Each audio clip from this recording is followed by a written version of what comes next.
Shalom sahabat-sahabat terkasih.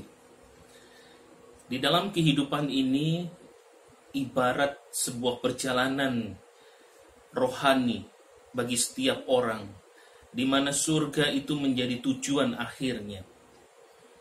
Ada orang-orang yang pada saat ini telah bertobat dan menjalani kehidupan rohani yang baik. Orang-orang ini disebut sebagai orang yang terdahulu. Tetapi ada sebagian orang yang pada saat ini masih bergelimang dengan hidupnya yang jahat.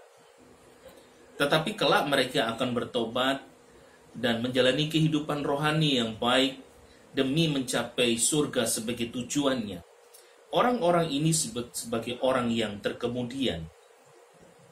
Tetapi di dalam dunia rohani tidak ada sebuah jaminan bahwa orang yang terdahulu akan masuk ke surga lebih cepat. Karena bisa saja di suatu saat yang tidak terduga mereka gugur secara rohani di tengah jalan. Dan orang-orang yang dianggap sebagai terkemudian yang belakangan bertobat itu justru sampai ke surga. Hal ini diingatkan di dalam Injil Matius pasal 19 ayat yang ke-30 yang berkata, "Tetapi banyak orang yang terdahulu akan menjadi yang terakhir, dan yang terakhir akan menjadi yang terdahulu." Ada sebuah ilustrasi menarik untuk menggambarkan situasi ini.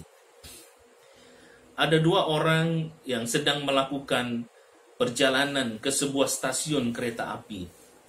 Mereka berdialog sepanjang perjalanan menuju ke stasiun itu. Dan nampaknya mereka terlibat dalam sebuah percakapan yang sangat menarik sampai mereka tidak menyadari bahwa kereta yang akan mereka naiki ternyata perlahan-lahan sudah berangkat meninggalkan stasiun kereta api.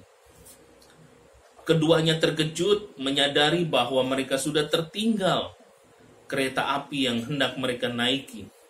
Kemudian keduanya berlari mengejar kereta api itu.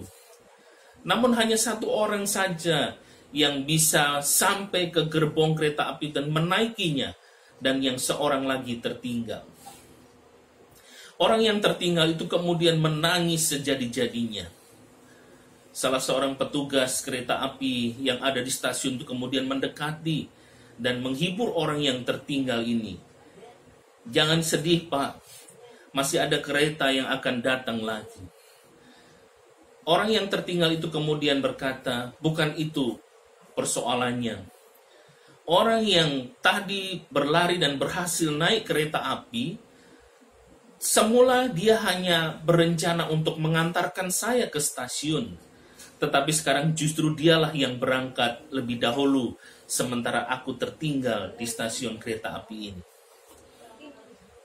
Pesan penting dari kisah ilustrasi ini adalah, bila kita telah menjalani sebuah kehidupan rohani yang baik, atau bahkan kita telah menjadi seorang pemimpin rohani, di mana ada banyak orang mendengarkan pengajaran kita, maka jangan ada kesombongan dalam pencapaian-pencapaian rohani itu. Karena hanya Tuhanlah yang memungkinkan kita bisa mencapai hal itu. Tetap kuasai diri di dalam kerendahan hati, di dalam ketaatan kepada Tuhan, karena sebagaimana Rasul Paulus, seorang pahlawan rohani itu, pernah memberikan nasihat bagi dirinya sendiri.